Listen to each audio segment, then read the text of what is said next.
En la mitología griega, un inventor llamado Dédalo construyó unas alas gigantes, con plumas y cera, para que él y su hijo, Ícaro, escaparan de una prisión. Antes de surcar los aires, Ícaro recibió una advertencia: no volar muy cerca del mar, porque las alas se mojarían y se volverían muy pesadas, y no volar muy cerca del sol, porque la cera que unía a las plumas se derretiría. En ambos casos, era una muerte segura. En el vuelo, Ícaro se sintió atraído por el poder de las alturas y el sol derritió sus alas, llevándolo a su muerte. Esta mitología se volvió la moraleja para desafiar el ego y la búsqueda de poder insensata para los hombres. ¿Qué pasó cuando nosotras decidimos desafiar los límites que se nos impusieron? ¿Estamos acercándonos a la condena o emprendiendo un vuelo a la libertad? ¿Dónde están aquellas que decidieron volar más cerca del sol? Ellas son algunas de las mujeres que están transformando México.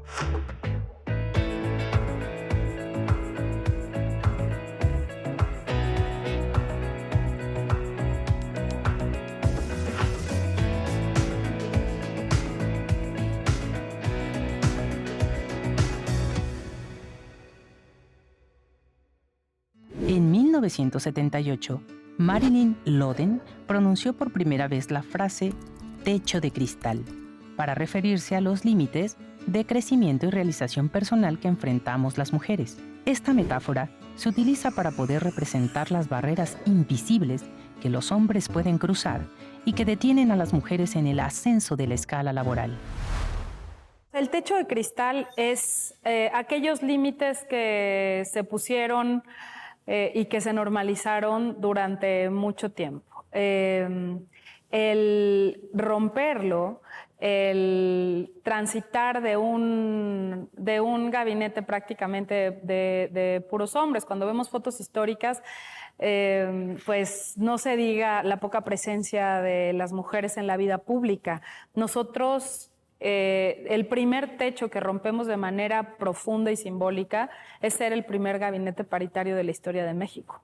No solamente se trata de buscar romper el techo de cristal para algunas que hemos accedido y que hemos logrado romper ese techo, sino para millones de mexicanas. Creo que esa es la responsabilidad que tenemos quienes probablemente logramos romper ese techo de cristal. Lo que necesitamos es garantizar que todas las mujeres de este país se conozcan y se reconozcan como personas sujetas sociales de derechos. Nosotras las mujeres indígenas aún estamos muchos pasos atrás. Este caminar ha sido muy desigual. Entiendo que esta lucha por el pleno reconocimiento del derecho de la mujer es lo que ha llevado. En su caminar no se han dado cuenta que nosotras las mujeres indígenas hemos estado quedando hacia atrás. Entonces, esto implica un mayor esfuerzo para nosotras. Tiene que ver con un rezago, tiene que ver con rezagos enormes, tiene que ver con todos los ámbitos de la vida, no tiene que ver solamente con alguno. Una de las grandes barreras estructurales han sido las políticas de los cuidados. Las mujeres generalmente estamos destinadas al cuidado de la familia y el hogar. Así que cualquier otra tarea, en especial nuestros sueños y metas personales, se vuelven secundarios y poco importantes. Según la Encuesta Nacional de Ocupación y Empleo, ENOE, la situación de las mujeres y los hombres que no trabajan para el mercado difiere en que el 56.3% de ellas se dedican a realizar trabajo doméstico y de cuidados, mientras que ellos, en su mayoría de 65.7%, se dedican a estudiar. El lugar designado para las mujeres en la historia ha sido el encierro y los cuidados, para mantenernos esclavas de nuestras circunstancias. Pero, ¿por qué si las mujeres somos encargadas de preservar y cuidar algo tan importante como la vida, la sociedad considera que somos incapaces de tener otro tipo de responsabilidades?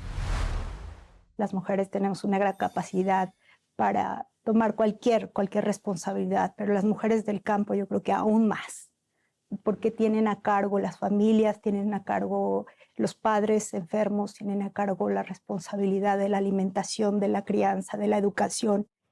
Y si eso lo han logrado hacer, una representación de un núcleo agrario, estoy segura que lo pueden hacer con mayor razón. Desde el tiempo que se le tiene que dedicar al servicio público, desde que somos las que cuidamos normalmente en una casa a los seres vivos de cualquier especie, desde un papel y un rol que normalmente se debe cumplir como mujer en una sociedad, ¿no? Y el que hubiera campos de la vida pública que quizá estaban destinados solo para hombres. Muchas de ellas son también madres de familia o tienen responsabilidades también en su hogar, y pese a la gran carga de trabajo que tenemos, pues estamos saliendo adelante. Entonces quisieran, pues no ser un ejemplo, pero sí demostrar que tenemos esa capacidad de salir adelante. Esa es nuestra forma de demostrar que se pueden hacer las cosas. Me parece que tiene enorme eco con el reconocimiento de las fuerzas culturales de México. Como te lo decía inicialmente, las culturas se transmiten, la lengua se transmite principalmente, quienes preservan esa riqueza cultural son las mujeres en casa y no en casa, en la vida pública. A pesar de que las mujeres hemos preservado por siglos saberes relacionados con la lengua, la historia, la medicina tradicional y el cuidado, el acceso a la educación y a los saberes institucionales continúa siendo uno de nuestros primeros techos de cristal. Según el Estudio Nacional sobre Discriminación del 2017, se estima que solo el 6.1% de las mujeres hablantes de una lengua indígena cuentan con algún grado de educación superior, a comparación del 20% de los hombres. Hay un efecto de, por ejemplo, el programa, las becas Benito Juárez. Hay un efecto en positivo. ¿Por qué? Porque las mujeres y hombres tienen ya posibilidad de permanecer en la escuela con una beca. Hay 12 millones de becas que se entregan anualmente en este país para igual número de estudiantes. Entonces, eso favorece la permanencia en la escuela y eso acorta la brecha en educación, particularmente para las niñas y las jóvenes. A nosotros nos tocó abrir una política pública para visibilizar la creación femenina, para visibilizar a creadoras, pintoras, directoras de orquesta, compositoras, porque en ese terreno también había un clarísimo techo. Y ahí se formó Equitativa, que es como unas gafas violeta con las cuales se programan todos los espacios de cultura, y todas las acciones que hace la Secretaría es una acción positiva para avanzar en la igualdad, en ver cómo hay creadoras. No depende tu género que seas una buena o un malo creador. El abandono de las labores domésticas, en la mayoría de los casos, no es una opción. La tercera ola del feminismo apostaba por la mujer capaz de hacerlo todo, a pesar de las circunstancias.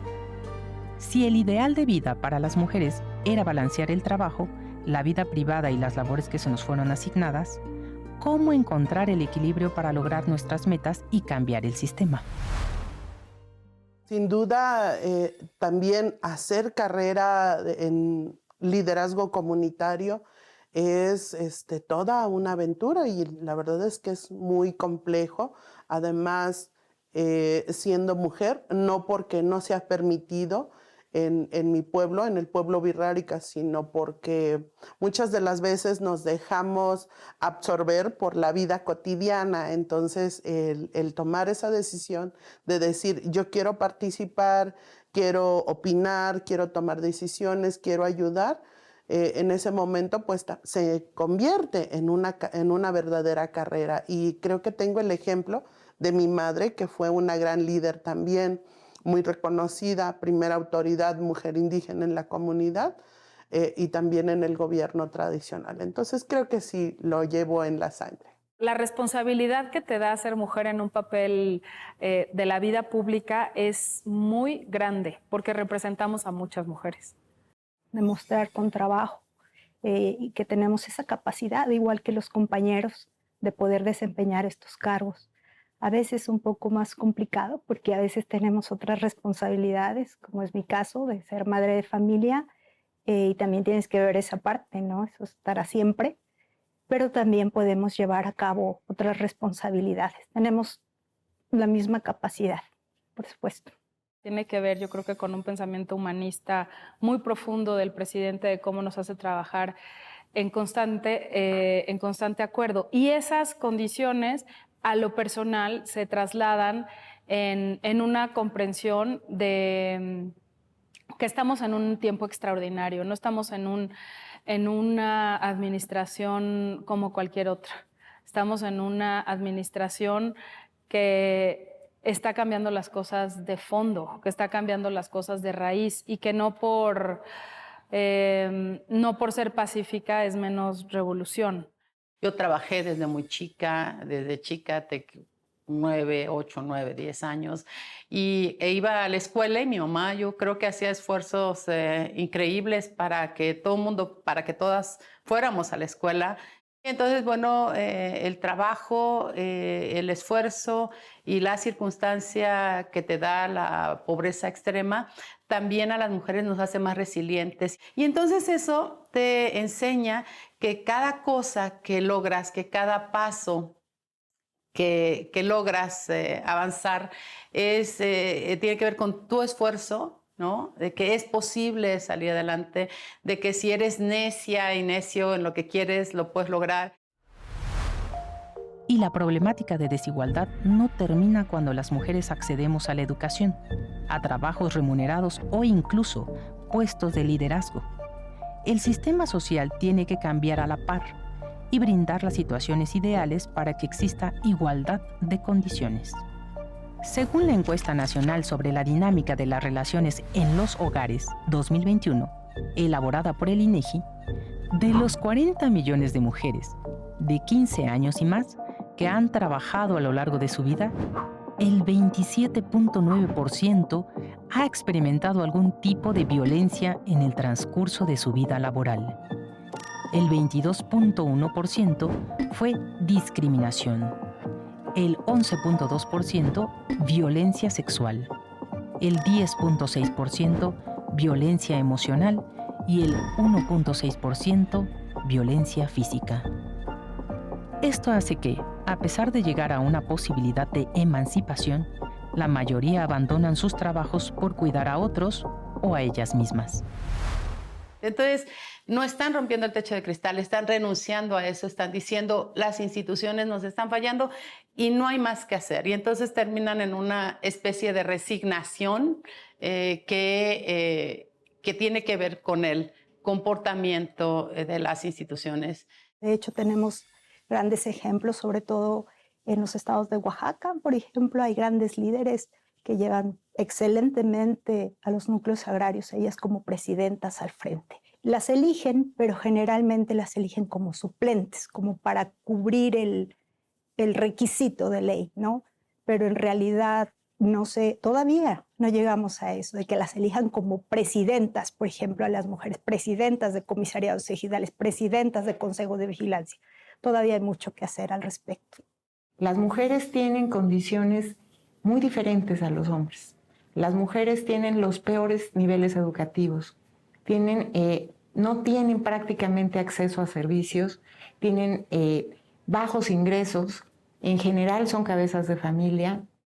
La sociedad está cambiante y justamente la Ciudad de México es una ciudad de derechos donde nacen, se germinan las diferentes luchas por la defensa de los derechos humanos. Entonces creo que es lo que hace falta, que haya un cambio radical, estructural, tanto en las formas de atender al pueblo de México, y creo que eso irá rompiendo este techo de cristal. La brecha de género se expande en todos los sectores, y aunque el acceso a la independencia económica parecería ser el mismo para hombres y mujeres, la igualdad se desvanece en las cifras. Pensemos en la brecha salarial, que sí también existe en México.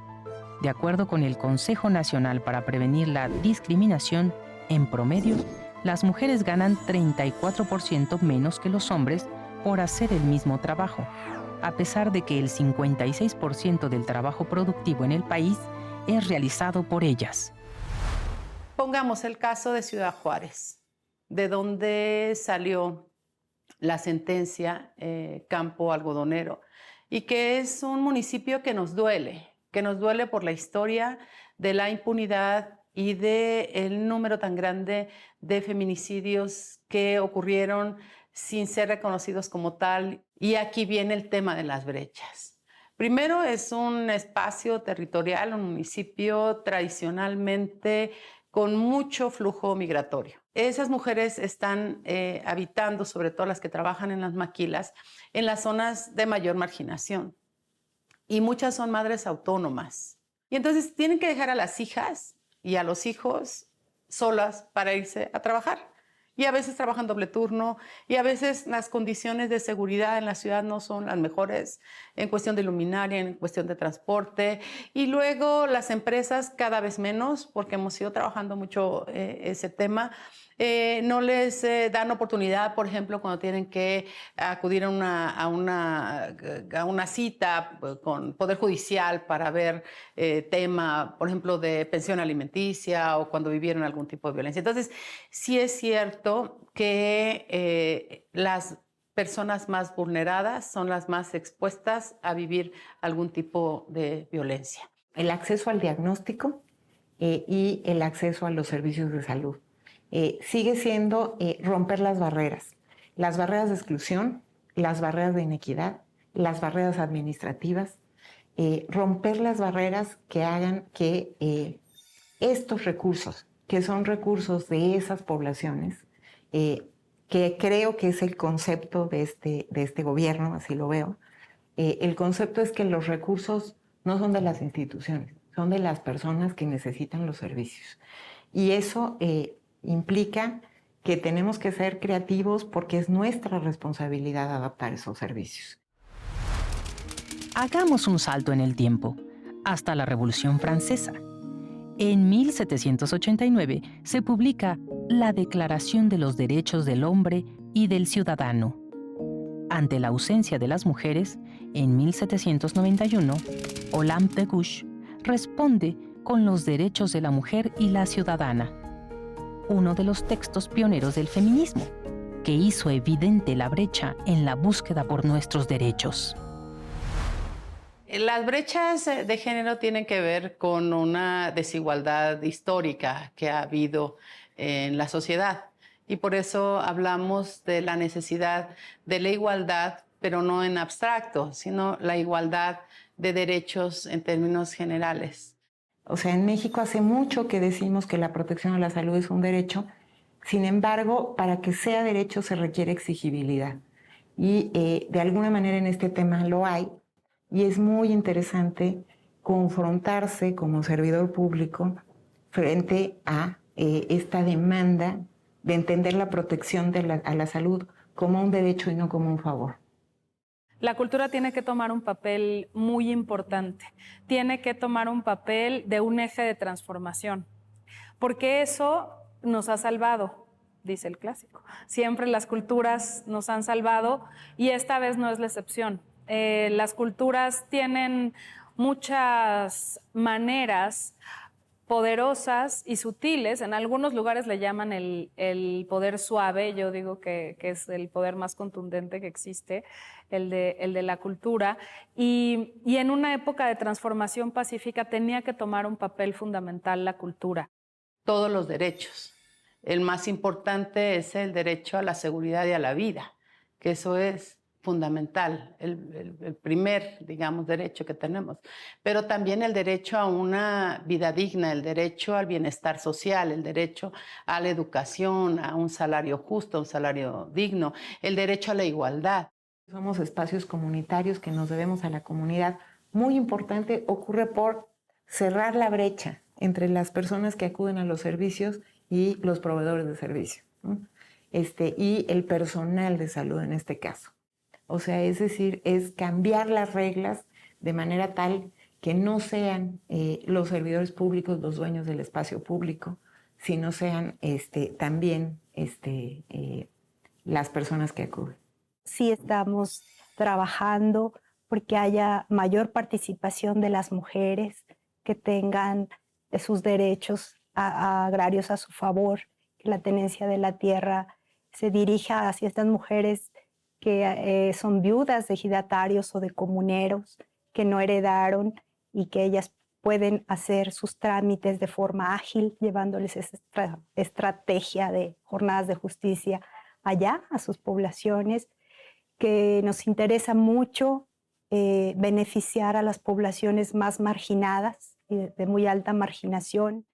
Pero hay que hacer que suceda en las comunidades indígenas, con las mujeres indígenas, con las mujeres afromexicanas, que suceda con las mujeres de la maquila, que suceda con las mujeres que habitan el medio urbano marginal. Esa es nuestra labor y nuestra responsabilidad, hacer que suceda para todas las mujeres.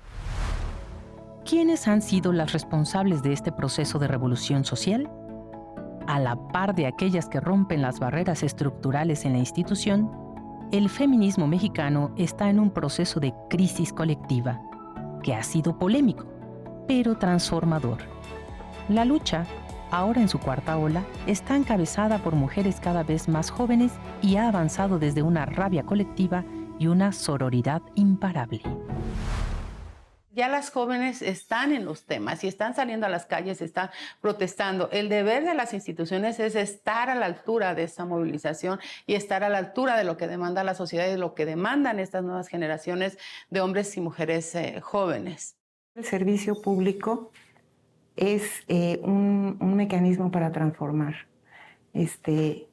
Viendo todas estas luchas y viendo todas estas demandas sociales, pues finalmente el tema del servicio público puede responder a esa demanda social y puede ser un factor de cambio. Tenemos el tema del adultocentrismo, que muchas de las veces cuando hablamos de una persona que es sabia, siempre la relacionamos con la edad, pero ahora en este justo momento de la historia de México, las nuevas generaciones están aportando ideas muy, muy importantes para el desarrollo social en general, pero sobre todo en la defensa de los derechos humanos. Ellos están hablando de lo que no les parece, de lo que no les gusta de la sociedad y están cambiando. El racismo, el clasismo, la violencia contra la mujer, la violencia contra la niñez, la violencia contra los animales.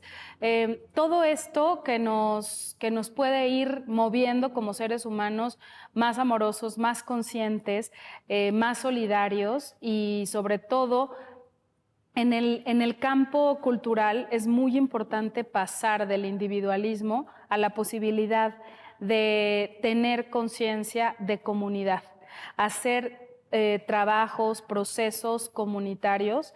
Esto nos va generando una recuperación de valores como la solidaridad, como el compañerismo, como la camaradería. Con buscar soluciones también de cara a las mujeres, de cara a la población y de cara a esa generación de mujeres feministas que son súper valientes, o sea, que han de verdad roto el status quo de inequidad que había. Había habido luchas importantes, pero ellas rompieron el status quo y no se conforman, no buscan condescendencia, ¿no? O sea, buscan respuestas. Buscan diálogo, buscan problematizar las soluciones. O sea, las soluciones no son simples. No se trata solo de poner mujeres, sino se trata de entender las circunstancias de las poblaciones afectadas. Porque salen a las calles, se han movilizado, han enriquecido el movimiento feminista en el país, han logrado ellas mismas romper el techo de cristal y romper también con la idea de que el feminismo no era opción para ellas. Al contrario, ahora es natural. Y el vuelo de Ícaro y Dédalo, que parecería el trágico final del ego, para nosotras representa una posibilidad de cambio colectivo. Porque más allá de buscar el sol en el camino, hemos construido una comunidad que anhela nuevos horizontes, para nosotras y aquellas que vendrán después. Porque en el pueblo Wixárika siempre el compromiso que tenemos como personas, como indígenas, es que dejes a alguien en tu caminar. Quiero llevar un paso, el paso que tenga que llevar, pero sí ir asegurándome de que hay más hermanas que vienen tras ese caminar, porque hoy yo estoy aquí y alguien más tendrá que estar. Si no es aquí, en otra institución, no llevo prisa, caminaré al ritmo que tenga que caminar, pero me aseguraré de que haya más personas que vengan, que se sumen a ese camino.